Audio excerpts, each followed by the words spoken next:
तो दोस्तों आज मैं फिर जा रहा हूँ योगराम, क्योंकि आज 7 दिन हो गया है। मम्मी का और मेरी वाइफ का आज योग कैंप ख़त्म हो जाएगा और उन्हीं को लेने के लिए मैं आज ट्रेन से जा रहा हूँ।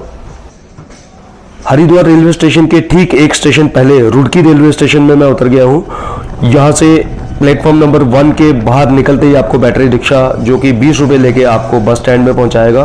और बस स्टैंड में कोई भी बस जो हरिद्वार की तरफ जा रही होगी आप उसमें बैठ जाइए। 20 रुपये किराया है और वो सीधा आपको पतंजलि योगपीठ फेज 1 में पहुँचाएगा। 20 रुपये नहीं है मेरे पास। योगपीठ से योगग्राम के लिए पतंजलि की बस सर्विस है जो सुबह 9 बजे और दिन में 2:30 बजे करीब चलती है, जिसका किराया 40 रुपये है। लेकिन क्योंकि मेरे को योगग्राम में पहुंचने की जल्दी थी तो मैंने वहां से एक फुल ऑटो रिक्शा बुक किया, जिसका किराया उसने मेरे से 500 रुपये लिया। योगग्राम में अभी मैं पहुंच चुका हूं और सीधा जा रहा हूं मैं भोजनालय, योगग्राम के भोजनालय में जा रहा हूं, जहां पे मम्मी और मेरी वाइफ मेरा वेट कर रही हैं। बाकी चेकआउट वगैरह उन्होंने करा लिया, डॉक्यूमेंटेशन वगैरह जो भी होता है वो करवा लिया है। और वहाँ से उनको लेके सीधा मैं अपनी गाड़ी के पास में आऊँगा जो कि पार्किंग एरिया में खड़ी की है। अभी हम भोजनालय में दाखिल हो रहे हैं। यहाँ पे काफ़ी चहलकदमी दिख रही है। लंच का टाइम चल रहा था इस टाइम पे। सब लोग अपने अपने हिसाब से यहाँ पे अपना लंच कर रहे थे। काफ़ी व्यवस्था लग रही थी यहाँ पे, अलग अलग काउंटर से जिन जिन को जो जो चीज़ चाहिए थी या जो जो चीज़ प्रेस्क्राइब थी वो ले रहे थे। यहाँ पे कोई तकरीबन 2-3 मिनट रुके यहाँ पे और फिर यहाँ से निकल के हम आगे बढ़ गए।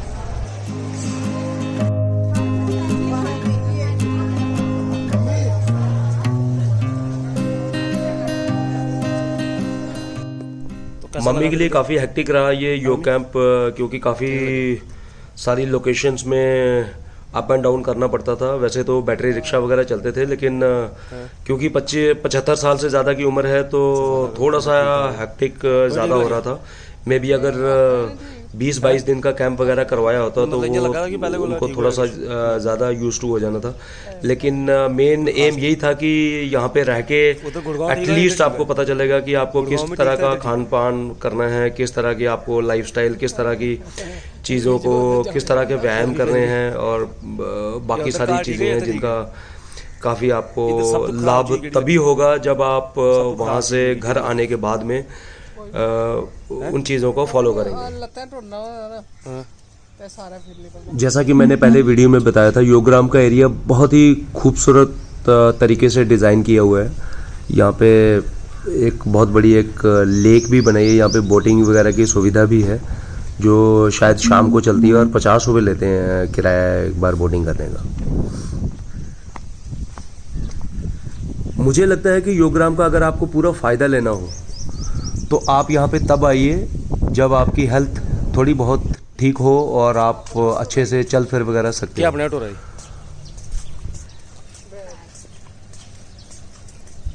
नहीं पहले को कोई फर्क नहीं सही होगा हैं? लाइट फील हो रहा है बाहर कट अनाज बंद कर दिया था बिल्कुल पूरा। अभी हम वापस जा रहे हैं हरिद्वार और हरिद्वार में जाके कोशिश करेंगे। मम्मी की ट्रेन है वहाँ से शाम को 6 बजे करीब। अभी टाइम हो रहा है तकरीबन 2 बजने वाले। ठीक 7 दिन पहले हम यहाँ पे आए थे और आज मैं इनको लेने के लिए आया हूँ। ट्रेन से आया मैं गुड़गांव से, दिल्ली से। अभी मैं इनसे पूछूंगा, डायरेक्ट फीडबैक लूँगा मैं इनसे कि कैसा रहा इनका। वैसे मैं थोड़ा बहुत इनसे पूछ चुका हूँ। भोजनालय में जाके मैंने दाल और 1-2 बाजरे की रोटी भी खाई है, अच्छा लगा मेरे को। अभी यहाँ पे गेट के पास में चेकआउट कराएंगे, गेट पास दिया उन्होंने, तो गेट पास देके चेकआउट करा के बाहर निकलेंगे। ओके, गेट से बाहर निकल चुके हैं हम लोग चेकआउट करके। वापस जाने का यहाँ से हमारे पास तो गाड़ी है, वैसे यहाँ पे ऑटो वगैरह आए रहते हैं और इफ़ यू आर लकी तो you can get this on the return trip. नहीं तो आपको स्पेशल करके जाना पड़ता है जो कि बहुत महंगा पड़ता है। रिटर्न ट्रिप में शायद आपको 500-600 रुपये में यहाँ से कैब या ऑटो रेलवे स्टेशन तक मिल जाएगा। मम्मी बता रही थी कि इनको कोई बहुत ज़्यादा खास फ़र्क नहीं पड़ा। वैसे देखने से तो मेरे को लग रहा है कि उनके चेहरे वगैरह से देखने से लग रहा है थोड़ी चेहरे पे रौनक है। 7 दिन रहे हैं, 7 दिन बिल्कुल खाना पीना बिल्कुल बंद था, अनाज बंद था बिल्कुल। वही फ्रूट डाइट और बाकी और क्या सूप वगैरह यही चल रहा था इनका पिछले 7 दिनों से। तो योगा प्राणायाम वगैरह काफ़ी रिग्रेस था, उनको चलने में थोड़ी बहुत ही प्रॉब्लम हो रही थी, तो चलना काफ़ी पड़ता। वैसे यहाँ पे बैटरी रिक्शा वगैरह है यहाँ पे, तो लेकिन बेस्ट यही है कि अगर आप पूरा अप डाउन अगर चलोगे तो तभी आपको बेटर रहेगा। अच्छा, एक बार बताना जरा, सुबह से लेके शाम तक का क्या रूटीन रहता था, थोड़ा जल्दी जल्दी हम बताना। 3:20 उठते थे, उसके बाद हम जाते थे अनीमिया सेंटर। वहाँ पे क्या होता था, सबको जल नेती, किसी को सूत्र नेती जो लिखा रहता था वो सब कराते थे, और आई वॉश, रबर नेती। मतलब पहले आते ही आपको ट्रीटमेंट कार्ड वगैरह दिया जाता था, क्या क्या होना है? ट्रीटमेंट कार्ड दिया होता था इस तरह से, और इस पे सारा कुछ लिखा होता था। उसके आपकी बीमारी के हिसाब से या जिस तरह की बीमारी के ट्रीटमेंट हिसाब चाहिए से उसके हिसाब से सब कुछ लिखा रहता था। डाइट वगैरह सब कुछ लिखा रहता था। उसके बाद योगा होता था 5 बजे। फिर ये सब करके हम 5 बजे पहुंचते थे वहाँ पे बाबा जी के साथ। स्वामी रामदेव खुद कराते थे? खुद कराते थे। Okay. फिर वहाँ जाने से पहले वहाँ पे आपको 5:30 काढ़ा मिलता था, किसी को सौंफ मेथी धनिया का काढ़ा। उसके बाद वो स्टार्ट करते थे योगा का। योगा तो स्टार्ट होता था, लोग पानी पी के अपना अपना फिर जाते थे। और जिस टाइम योगा 7:30 खत्म होता था, उसके बाद जाते थे, फिर से पानी काढ़ा मिलता था, कोई गोखरू का काढ़ा, अकॉर्डिंग अपने अपने हिसाब से, बीमारी के हिसाब से। बीमारी के हिसाब से। ओके।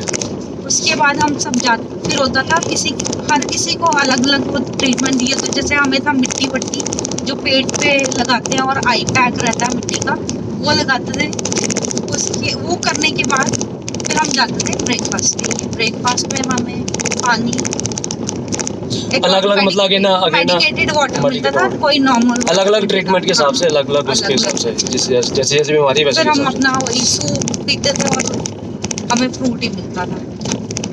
उसके बाद हम अपने रूम में आते। कितना वजन कम हुआ आपका? मेरा 4 kg। 4 kg बस 7 दिन में। मम्मी आपका भी कोई कम हुआ वजन, क्या उतना ही है? हैं? हुआ मम्मी का कम कोई? मम्मी का भी 3 kg हो गया। अच्छा, 3 kg के करीब कम हुआ मम्मी का भी। तो मम्मी का भी मतलब कुछ विजिबल, खैर इनको रोमी को तो कोई ज़्यादा प्रॉब्लम नहीं थी, हल्की छोटी मोटी दर्द उर्द वगैरह थी, तो उसका काफ़ी रिलीफ है इनको बता रहे हैं।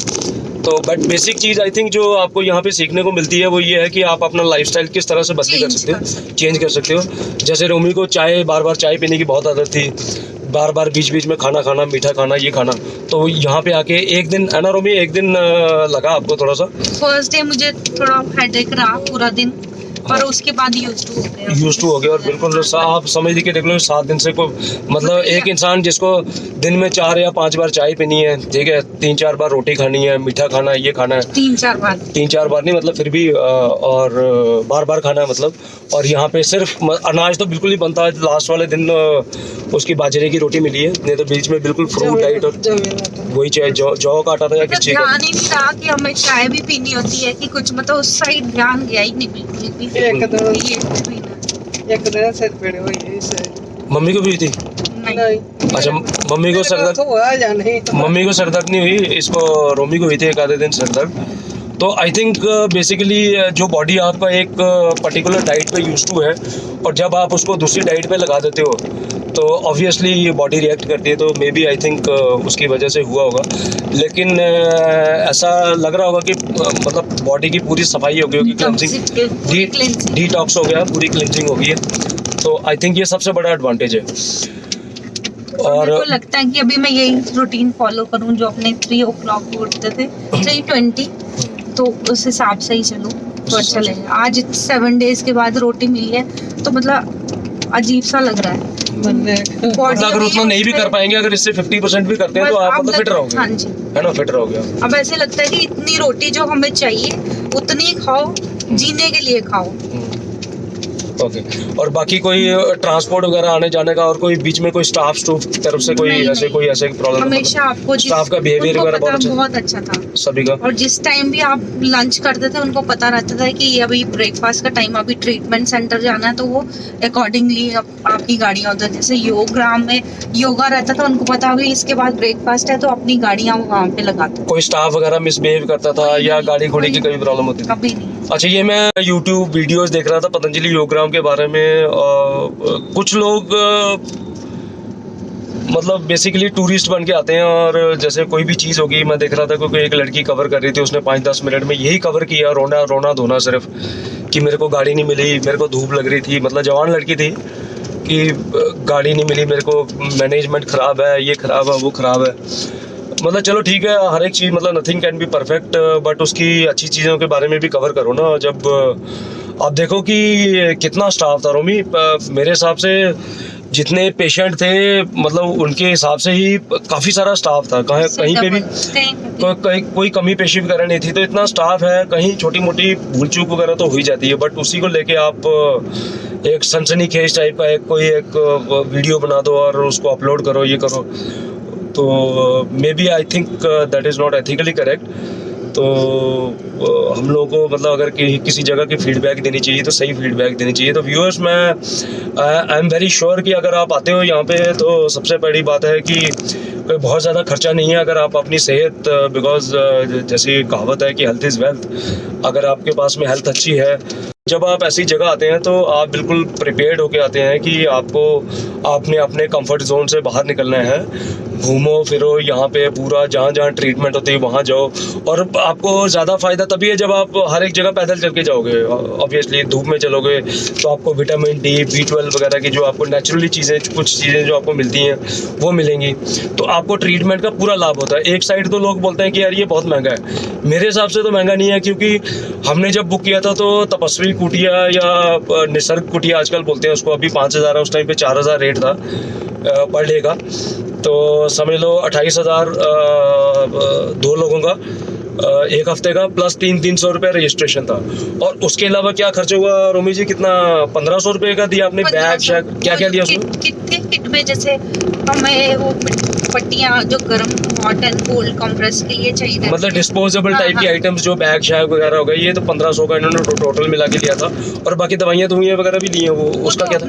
वो अलग है। जैसे उन्होंने थायरोग्रेट या ये लिख के वगैरह दी, BP ग्रेड वगैरह, तो वो अलग है। उसके अलावा जो खर्चा हुआ है उनको कोई 1,500 के करीब खर्चा हुआ है। तो समझ लो कि 30,000 में 2 लोगों का, 30,000 में 2 लोगों का मतलब 15,000 में 2 लोगों का पूरा रहने का लेके पूरा ट्रीटमेंट। और डॉक्टर्स का बिहेवियर कैसा था रोमी, ये भी बताना? बहुत ही अच्छा। और अच्छे से देखते थे मतलब या जल्दीबाजी में देखते थे? बिल्कुल भी नहीं, आधा घंटे से कम तो किसी को नहीं देखते थे। हाँ, तो वहाँ वेट करना पड़ता होगा थोड़ा वहाँ पे। ये है कि थोड़ा वेट करना पड़ता है। और कितनी बार भी दिखाओ उनको जाके, ऐसा नहीं था कि एक ही बार दिखा सकते हैं, 2 ही बार, कितनी बार भी जाओ। और कभी जैसे मम्मी को बीच में फीवर हो गया तो मैंने वहाँ रिसेप्शन सेंटर पे पूछा कि इन्हें फीवर है तो क्या किसको दिखाऊं, तो उन्होंने उसी टाइम डॉक्टर से बात कराई, फिर डॉक्टर ने एंटी फीवर काढ़ा भेजा और इसी टाइम रिलीफ मिल गया। उसी टाइम पर रिलीफ मिल गया, मतलब एकदम से रिलीफ मिल गया 5-10 मिनट, 5-10 मिनट्स में ही 10-15 मिनट में, 10-15। तो मतलब इमरजेंसी रिस्पांस वगैरह भी अच्छा है। और मेरे हिसाब से हो सकता है बाकी लोगों को कुछ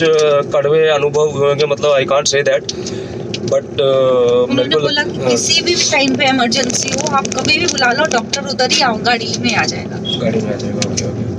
और जैसे मैं गया था, अभी फिर गया था मैं, जब इनको छोड़ने आया था तब भी गया था, तो हॉस्पिटल वगैरह में जाते हो या डाइनिंग रूम वगैरह में बैठा था, मतलब कहीं किसी से जगह से कोई स्मेल या मतलब बिल्कुल नीट एंड क्लीन, हर एक चीज़ बिल्कुल अच्छे से बढ़िया से लोग, मतलब हर एक बंदे को पता है किसने क्या करना है और अपनी अपनी टास्किंग वगैरह हो रखी है उनको, उसके हिसाब से सारे के सारे लगे थे। और कहीं पे भी क्योस नहीं दिखा था, काफ़ी सारे लोग थे यहाँ पे। अभी जब हम आए थे तो हमें कितने लोग होंगे यहाँ पे जो ट्रीटमेंट लेते होंगे? 1000 के करीब होंगे, ज़्यादा होंगे? ज़्यादा ही थे, 1000 से ज़्यादा ही होंगे। लेडीज ज़्यादा थी, बंदे ज़्यादा थे? दोनों इक्वल थे। और ओल्ड एज वाले ज़्यादा थे कि यंग एज वाले ज़्यादा थे? ओल्ड एज मतलब ओल्ड एज भी थे, मिक्स। और अगर आप हरिद्वार में आए हैं तो हर की पौड़ी में गंगा जी में डुबकी लगाना तो ज़रूर बनता ही है। So boys and girls, do take very good care of your health and especially of your parents, जिन्होंने सारी ज़िंदगी आपको पढ़ा लिखा के बड़ा करने में खपा दी। जय हिंद, वंदे मातरम।